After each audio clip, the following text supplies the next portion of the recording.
Good evening and welcome to the Star TV Newsroom. We broadcasting from our studios in Sarakunda. I am Maria Madem and many thanks for joining us coming up. The bicentenary commemoration overshadowed by the Ministry of Tourism claims the Janjambure Nam. SOS Children Villages receives generous support of $240,000 from the Gambia Milling Corporation.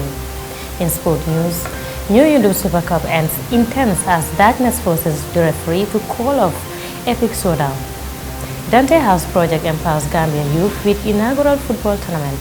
On international news, fighting in Sudan puts education on hold for millions of young Sudanese. Health workers and patients forced to flee vital Gaza's hospital.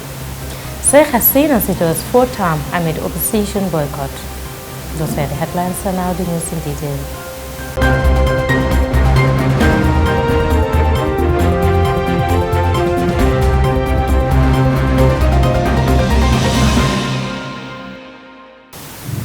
Many thanks for joining us. Let's now take a look at the news in detail. Now, amidst the presence of esteemed guests and dignitaries, the Janjambure Bicentenary Anniversary Commemoration has evoked a range of emotions among the event organizers and local residents. Expressing concern, the National Assembly member for Janjambure highlighted that the highly anticipated event was overshadowed by the Ministry of Tourism. Our model Baji tells us more.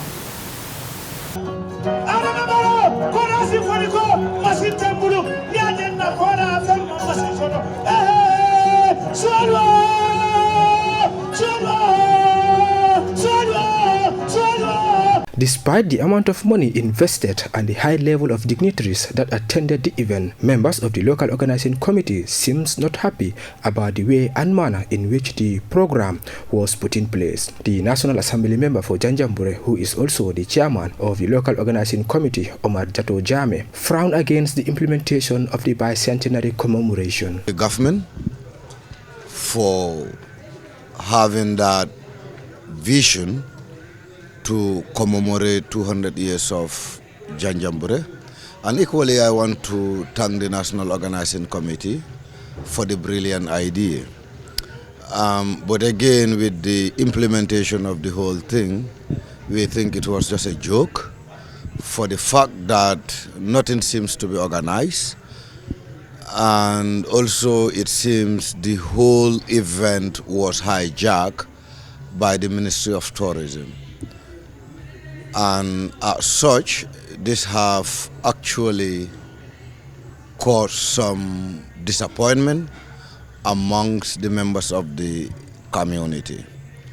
And looking at the different events that are supposed to hold, it seems nothing was in place. And also it seems we have outsiders from Banjul who thought they knew better than the local community. And as much as we have what you call a local organizing committee, the involvement of the local organizing committee seems to be limited. The Janjambure NAM revealed that a technical team was sent to survey the ground to ensure that all the needed developments were put in place before the event, but the government later communicated to indicate that they could not go ahead with the promises they made. The event itself, we equally realized that it was all centered in the Greater Banjul area, even looking at those that were given the podium to speak. The natives of this island were left out. And as such, we think that wasn't the right thing to do. Being the host community, we think or we believe we should have been in the forefront of the whole process. And also ensuring that we work with the National Organizing Committee to really stage a successful event as anticipated. And this morning, if you look at the opening, you realize that the community were not even out to participate. However, the President of the Republic of the Gambia, His Excellency Adama Barrow, said his government will continue to support the heritage of the people of Tjanjambure, adding that it is with mixed feelings that the bicentenary commemoration to remember the events of the mid-century dark era. The Gambian leader says his government will seize the Tjanjambure 200 years commemoration to seek reparation. The African Commission on Human and People's Rights agreed to set up a committee that would establish a case for reparations. The Gambia will seize the McCarthy Island bicentenary celebration to use its diplomatic, intellectual, and cultural advantage to promote reparations agenda. Your Excellencies, distinguished guests, last October, I observed that it is rewarding for a nation to reflect on the past in order to chart the way forward for a better future. For this reason, my cabinet worked closely with the National Organizing Committee, stakeholders, and the communities of the area to hold this grand commemoration. Barrow made a clarion call for young people to stay home and explore the available opportunities, underscoring that his government is aware of the roles heritage and culture can play in job creation and the economic well-being of the youths of this country. President Barrow took time to inspect the event's trade fair grounds before leaving for his native home of Mankamankunda. For Star TV, I am Modu Elbaji.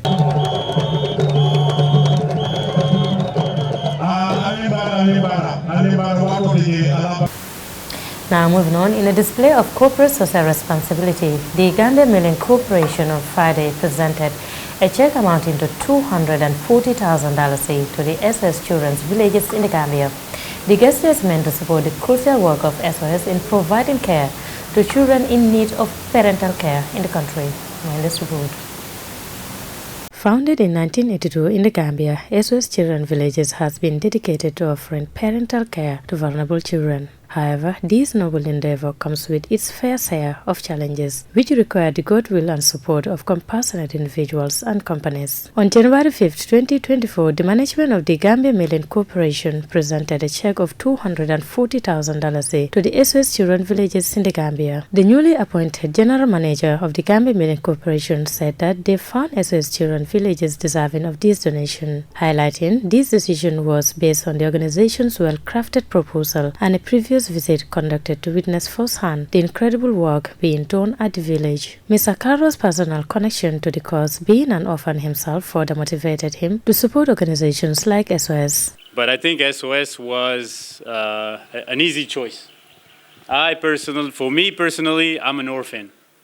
Both of my parents are no longer alive, so contributing to the development of the village is also important for me.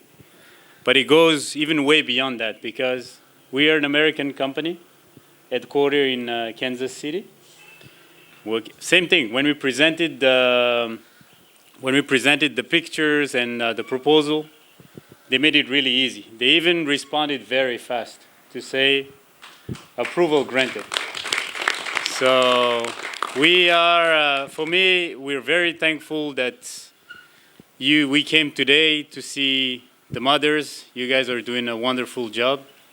To see the kids, to see the structure and everything you do, because like what you've said already, a lot of things comes, it's not just by seeing the buildings and all that, but taking care of the children, their education, even thinking about their future. What would be their job in next 5-10 years as a long-range planning that you just explained. We talked about it. And for me, it's important because our children is our future. Acknowledging the vital role of SOS Children Villages, the GMC's commercial manager, Omar Ali, expressed his admiration for the organization's tireless efforts in providing parental care to the children in need. I've lived in Gambia a long time and I know the village quite well. I used to come here as a child, so I think just to say that I think you're doing a very, very, very important job. Education is really, really the key to national development and success and I think your contribution is cannot be overstated. And I think you're doing a wonderful job, and really encourage you to continue. And we're here to support as best as we can, financially, emotionally, and spiritually. Jean-Pierre Kwame, the National Director for SOS Children Villages in the Gambia, expressed deep gratitude towards GMC for their gesture. He emphasized the significance of building a lasting relationship between the two institutions. As for him, these gestures go far beyond mere monetary support. Mr. Kwame added that the impact of this philanthropic act will undoubtedly be felt by both the organization and the children they care for. And we would like to build a relationship with your company towards the goal. I believe if you have a social responsibility agenda, it means you care for the people consuming the goods that you're producing. And we as an organization, as a developing organization, we look forward to seeing the young people of this country developed and strong enough to support themselves and their families and their communities. So thank you so much for the donation. And I will say it again, we look forward to a strong relationship with your company. We will take you through our strategy, through the kind of activities we're doing, making sure that as much as possible, we also support your brand as you develop your activities in the country. It has to be a win-win relationship.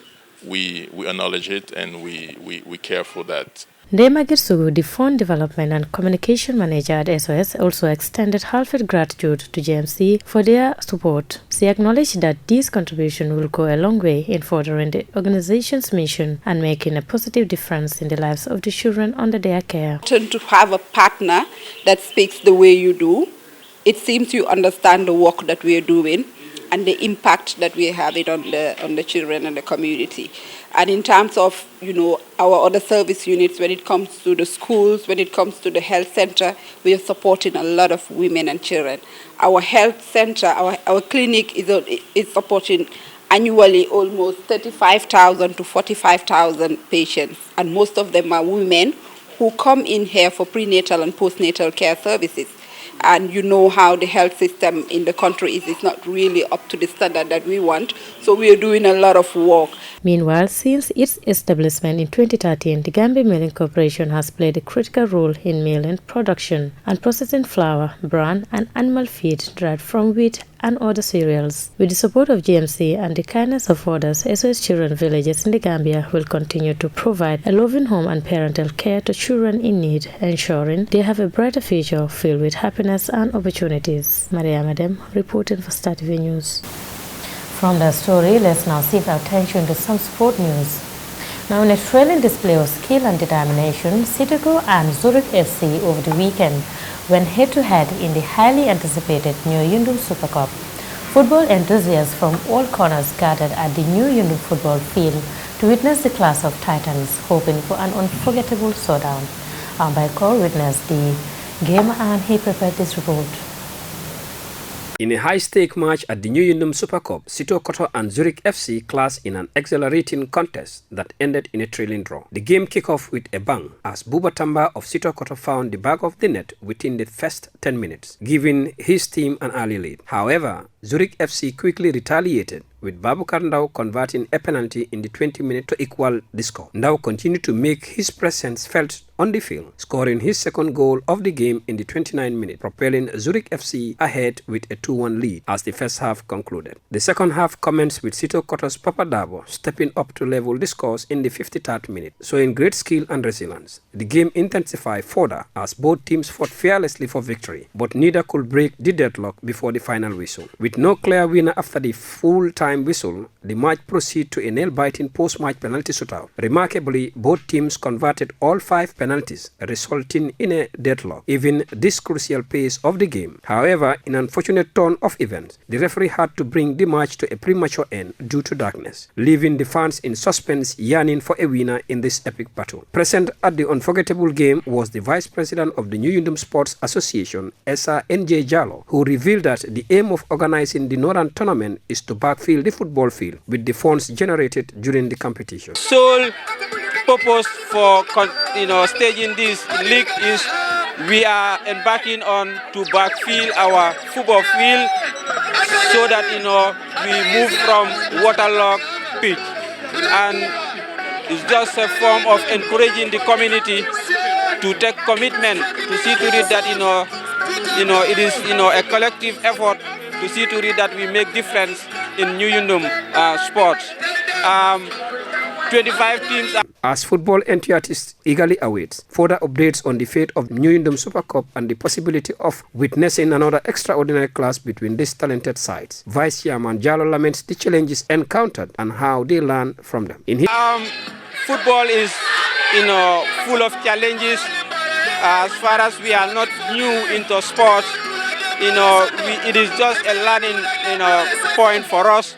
Last season we have seen some lapses that we have really addressed this time around, which we will surely improve on and make sure that the tournament becomes so lively every year as we goes on. His conclusion, NJ Jallo offered advice to the youth taking part in the competition. Football is not a child's play, and football is not a fun anymore. Football is all about investment now, and it is part of nation building. Nowadays in the Gambia, people are really aware of what really football is all about. That's why we are seeing most of our brothers in the diaspora playing professional football. And Yundum Sport Association is a stakeholder in making sure that these things happen in this country, and that's what exactly we are trying to do. That's why we really want to improve on our infrastructure to see to it that we have better talents for this nation.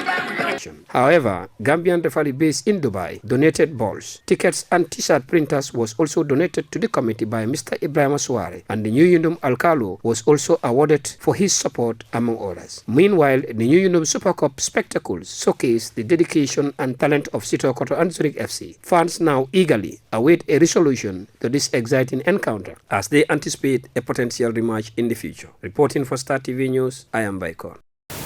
The Dante House Project, a non-profit organization dedicated to uplifting underprivileged children in the Gambia, has successfully organized its first ever youth football tournament.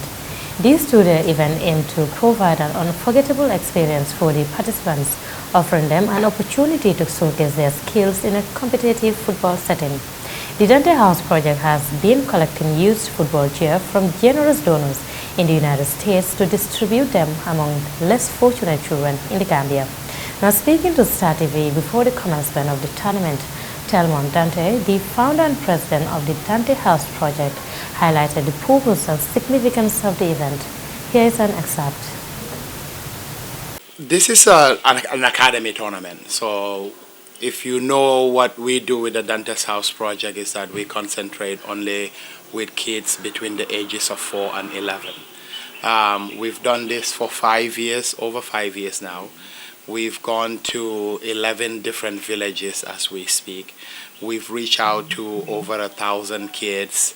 We've distributed over 1,000 cleats and balls and uniforms in the last 5 years. So we've done all of that. And now we wanted this tournament to give the kids an experience of what a tournament looks like somewhere else. So I'm using my platform with my experience from Atlanta to bring the positive side of that and give the kids, a tournament experience. So last time I checked when they had a tournament in the summer, it lasted about 2.5 months. So it went for the whole summer where they play the games every Saturday and so. But academy tournaments in this age actually happens in 2 or 3 days. And they play 2 games each day. Some of them can play up to 3 games a day, but 2. So it's a tournament experience. I mean, you might mention that you're targeting from the age of 5 to 11. Why that age group? Why is it limited to? It's limited to that age group because we believe that that's the age group that is not having the attention that they need. Most academies that I've asked, that I've worked with, have under 13, 14, 15, 16, and so forth. This is the age that that we feel like is lacking. And if we want our football to go to another level, then this is where we have to meet them and develop them so they can get there when we want them to be. So how many teams are taking part in the tournament? Yeah, so they are... And what are you guys expecting? There are 18 teams. There are 8 different academies and 18 different teams. So we want it to be competitive, but at the same time, we want to see the highest level of discipline and sportsmanship, just being displayed. So we want that. We want to see that happen. But we want to create a pattern. We want it to be an ongoing thing. We don't want it to be an occasion and then we don't have another one for another 5 years. But we have a long-term goal. We have a short-term plan. But what we do want, I think, to see going forward is some kind of a league, some kind of an academy league created for these kids to actually play regular season games. Yes, so some of the trophies that we display here, this is my favorite part of this tournament. Right, we wanted to celebrate football, we want to celebrate Gambian football. So in honor of those that have played the game and paved the way for us to do this, we wanted to honor 2 Gambian legends that have given so much to Gambian football, who have passed away, and 2 living legends that are still alive. So we had named one of our trophies the George Kakbo Cup. The other legend that passed away that have always supported us every time for the last 5 years was Biri Biri. So we named one of the cups, one of the trophies, the Biri Biri Cup. That was Mr. Dante speaking there. Now let's take a short commercial break, and when we return, the news continues. Stay tuned. Nekkal millionaire at Afriso. $3.6 million is to give away. Simply buy a minimum of $10 in credit or data worth $10 to stand a chance of being a millionaire. To enter the weekly and monthly draw, send WIN by SMS to 772 or just call 772 for free.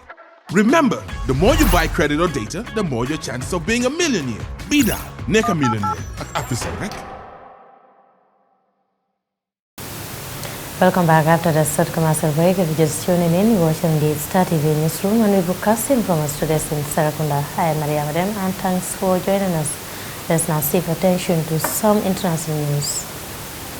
The fighting has put schooling on hold for millions of young people in Sudan in what the UN have called the world's worst education crisis. It's the same for hundreds of thousands of refugees who have fled to neighboring countries. Azira's Ahmed Idris reports from the Chad-Sudan border.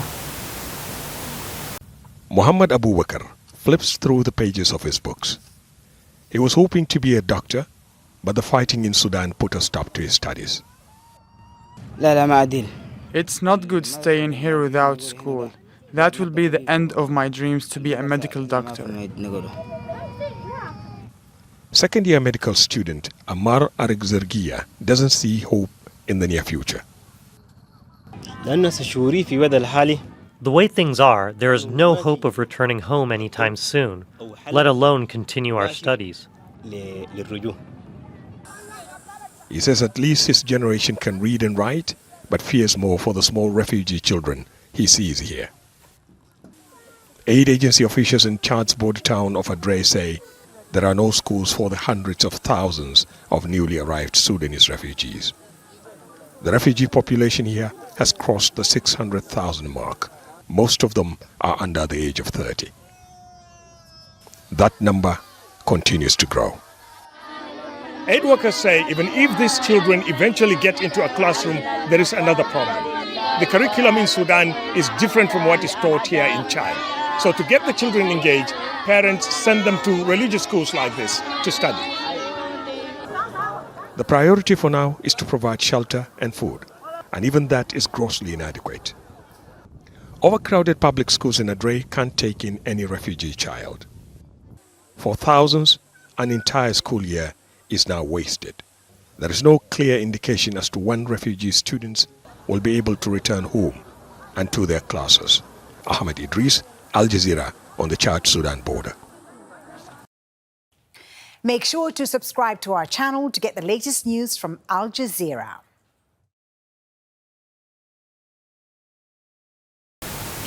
Now, Israeli forces are pushing deeper into the central city of Deir al-Balah in Gaza. Residents in several neighborhoods there have been ordered to leave.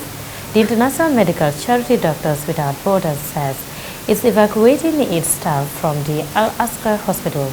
Palestinians sheltering there say they don't know where to go. Al Jazeera's Hind Khudir reports. I'm currently in Deir al-Balah in Al-Aqsa hospital, where this area was all tents for people who took this place as a refuge since October, after the Israeli forces asked these people to evacuate to the southern Gaza Strip. Most of the people here were people who seeked refuge in the hospital and in the surroundings of the hospital. But earlier today, there were intense live ammunition from the quadcopter, where several injuries were received from the shooting. People were transferred, injured people were transferred into the hospital. As you see, we see only the remainings of the tents. People are telling us that they are leaving to Rafah, but we have been covering a lot of stories and reporting that Rafah is packed with people. People are very scared. They have been asking us, should we leave? Where should we go? Or do we go to Rafah? Where is the place that we should evacuate to? And unfortunately, we do not have any answers, because we're all going through the same thing. Even journalists have been evacuating Al-Aqsa hospital. Not only the normal people are evacuating, but also the doctors and all of the medical teams in Al-Shifa hospital are also evacuating. They fear that what happened in the Al-Shifa hospital and in the Indonesian hospital will come back again. They're very scared that the Israeli forces will invade the hospital and would arrest the medical team. After today's shooting to Hamza al-Dahdouh, Wael's son, people are saying, okay, so we're going to Rafah, but they're still assassinating and murdering people in Rafah. So people are left without any choice, running away from death and trying their best to stay alive. People are striving to find food and to feed their kids every single day, but at the end of the day, all they're trying to do is to stay alive. This is Hind Khudir for Al Jazeera, Deir al-Balah, Al-Aqsa Hospital. From that story, let's now move to Bangladesh, where the Prime Minister Sheikh Hasina has won a fourth consecutive term after the main opposition party and its allies boycotted Sunday's polls. The Election Commission says she secured an absolute majority, but it says only about 40% of voters cast their ballots. The opposition had called for protests, saying the election is a sham. Al Jazeera's Jonah Hall reports from the capital, Dhaka. The Election Commission says she secured an absolute majority, but it says only about 40% of voters cast their ballots. The opposition had called for protests, saying the election is a sham. Let's get the latest with Jonah Hall in Dhaka for us. So, Jonah, just how credible is this result?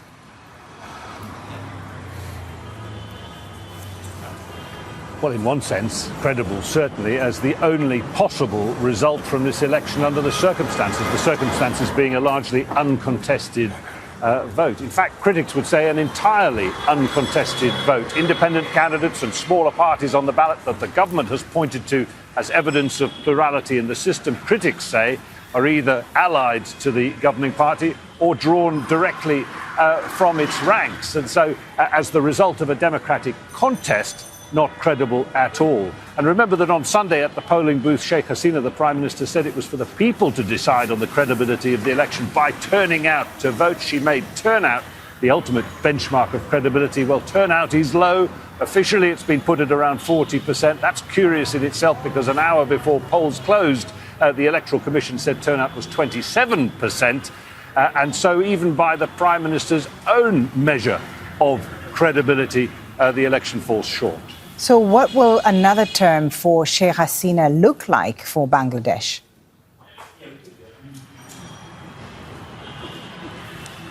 Her fourth consecutive term, her fifth overall. It has to be said that Sheikh Hasina has presided in the past 15 years over rapid economic growth in one of the world's poorest countries. GDP figures here even in excess of India in recent years. Big investment projects, infrastructural projects have been put into place. 25 million people, according to the World Bank, lifted out of poverty. The economy, though, buffeted by the COVID pandemic and the global slowdown that followed it, the economy forced into a bailout by the IMF just last month. So that'll hamper her ability to appease people who are struggling here now under high food and fuel prices. Above all of that, though, she presides over a bitterly divided nation now. The opposition says tens of thousands of its supporters are in jail. Many people who wanted political change have been thwarted at the ballot box. Few believe the crackdown on political dissent will lessen moving forward. In fact, many fear political violence will only get worse. Jonah, thank you for that. Jonah Hall live there in Dhaka. Now, I'm afraid the story brings us to the end of this news bulletin, but before we take a leave of you, a quick reminder of our main headlines. The bicentenary commemoration overshadowed by the Ministry of Tourism claims the Janjambure Nam. SOS Children Villages receives generous support of $240,000 from the Gambia Million Corporation. In sport news, Newsroom Super Cup ends intense as darkness forces the referee to call off epic showdown. Dante House Project empowers Gambian youth with inaugural football tournament. On international news, fighting in Sudan puts education on hold for millions of young Sudanese. Health workers and patients forced to flee vital Gaza's hospital. Sheikh Hasina secures fourth term amid opposition boycott. That's all we have for you in this edition of the news. Do join us tomorrow for another bulletin. But in the meantime, do enjoy the rest of our programs and have a wonderful night. Thanks for watching.